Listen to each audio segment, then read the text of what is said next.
Comment faire une télédéclaration sur le portail de téléservice de la Direction générale des impôts du Bénin? Dès que vous vous connectez sur votre espace, cliquez sur le menu Télédéclaration.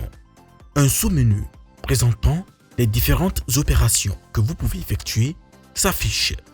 Ainsi, vous avez la possibilité de voir vos déclarations obligatoires à effectuer, vos déclarations hors délai, vos déclarations libres, l'historique de vos déclarations et vos obligations fiscales. Que comporte chacune de ces rubriques? Les déclarations obligatoires à effectuer sont des déclarations auxquelles vous êtes assujetti.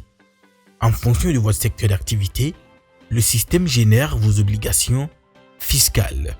Les déclarations hors délai sont des déclarations auxquelles vous êtes assujetti et dont la limite de dépôt est expirée. Les déclarations libres sont des déclarations auxquelles vous êtes assujetti et dont l'instance n'est pas encore générée par l'administration et dont vous devez, pour une raison ou une autre, faire ces déclarations. Pour effectuer une déclaration libre, allez dans le sous-menu Télédéclaration et cliquez sur Déclaration libre pour créer l'instance. L'historique de vos déclarations résume l'ensemble des déclarations que vous avez effectuées. Les obligations fiscales, quant à elles, présentent la liste de toutes vos obligations fiscales. Effectuons à présent une déclaration obligatoire. Dans le sous-menu de Télédéclaration, cliquez sur Déclaration obligatoire à effectuer. Vous êtes redirigé automatiquement vers la page des déclarations obligatoires qui se présente en 3 points. Le premier point est relatif à vos déclarations attendues par l'administration fiscale sur la période.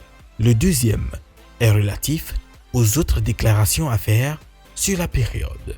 Et le troisième point concerne vos déclarations en cours, à finaliser et transmettre. Ainsi, pour effectuer une déclaration, vous devez d'abord sélectionner la nature d'impôt. Dans le cas d'espèce, cliquons sur Contribution vente du service de communication électronique. Cliquons ensuite sur Démarrer la déclaration. Nous sommes redirigés vers une autre page qui nous présente la fiche de déclaration. Vous observerez les informations liées à l'entreprise comme la dénomination sociale, le numéro IFU, la période d'imposition et la date limite de déclaration. La page vous présente également la liste de vos déclarations que vous avez déjà effectuées pour le compte de cette nature d'impôt. Cliquez ensuite sur Étape suivante. Nous allons à présent faire la saisie de la déclaration en remplissant le formulaire de déclaration. Remarquons que le système nous liquide automatiquement l'impôt dû. Lorsque vous voulez supprimer tout le formulaire, au lieu de faire une suppression ligne par ligne, cliquez juste sur Vider le formulaire.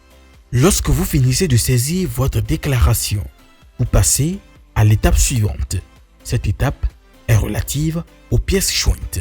Ici, vous devez télécharger les éventuels états annexés et autres pièces justificatives selon les dispositions du Code général des impôts.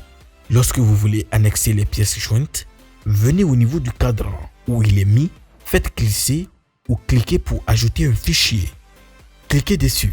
Automatiquement, une boîte de dialogue s'ouvre. Allez chercher l'emplacement de votre pièce justificative, puis sélectionnez la pièce et cliquez sur Importer. Cette action est très importante. Si vous ne le faites pas, le système ne prendra pas en compte votre pièce justificative. Lorsque nous cliquons sur Importer, nous voyons notre pièce jointe au niveau du récapitulatif des pièces jointes. Entre parenthèses, vous avez la possibilité de supprimer ou de télécharger la pièce en cliquant sur Détails. Dès que vous importez votre pièce jointe, cliquez sur Étape suivante. Vous êtes à présent sur la page de prévisualisation. Vous pouvez ainsi revoir votre déclaration et le brouillon de votre déclaration. Quelle est l'utilité de ce brouillon? Dans certaines entreprises, le comptable peut initier la déclaration, mais c'est le DAF qui valide avant la soumission de la déclaration. Donc ici, Quand vous venez à cette étape, vous pouvez imprimer le brouillon de votre déclaration et le soumettre à votre hiérarchie pour qu'elle vérifie les informations avant de procéder à la soumission de votre déclaration. Ainsi, lorsque tout est correct, cliquez sur « Étape suivante ». Une boîte de dialogue vous demandant d'annuler ou de confirmer votre déclaration s'affiche. Cliquez sur « Confirmer » pour valider votre déclaration. Un petit rappel, cette procédure de votre déclaration a 5 étapes et nous irons sur d'autres déclarations et vous verrez qu'elles en ont jusqu'à 6 étapes. La différence est qu'il existe des déclarations qui ont une annexe PDI et d'autres qui n'en ont pas. Quand vous confirmez la déclaration, automatiquement, une note de succès d'enregistrement de votre déclaration s'affiche. Vous pouvez à présent télécharger votre fiche de déclaration. Lorsque vous êtes habilité à faire le paiement, vous avez la possibilité de passer directement au paiement de votre déclaration sur la page en cliquant sur « Payer ma télédéclaration ». Prenons un autre exemple de déclaration, notamment la TVA. Comment effectuer la déclaration de la TVA? Cliquez à nouveau sur le menu « Télédéclaration ». Dans le sous-menu, cliquez sur « Déclaration obligatoire à effectuer ». Sur la page des déclarations obligatoires, cliquez sur « Taxe sur la valeur ajoutée ». Cliquez ensuite sur « Démarrer la déclaration ». Vous serez redirigé vers une autre page qui vous présente la fiche de déclaration. Vous observerez ici cette déclaration à 6 étapes. Présentation, saisie de la déclaration, pièce jointe, annexe détaillée, prévisualisation, confirmation. Déjà au niveau de la présentation, vous pouvez télécharger votre modèle d'annexe et passer ensuite à l'étape suivante. Vous pouvez éventuellement remplir votre annexe détaillée depuis le fichier Excel. Passez ensuite à l'étape suivante, celle de la saisie de votre déclaration. Saisissez les informations. Automatiquement, le système liquide l'impôt à payer. Lorsque vous finissez de saisir votre déclaration, vous passez à l'étape suivante. Cette étape est relative aux pièces jointes. Vous avez la possibilité de joindre des pièces justificatives sous le format PDF, JPEG, Excel, Word, etc. Pour annexer une pièce jointe, cliquez sur le cadran où il est écrit « Glisser » ou cliquez pour ajouter un fichier.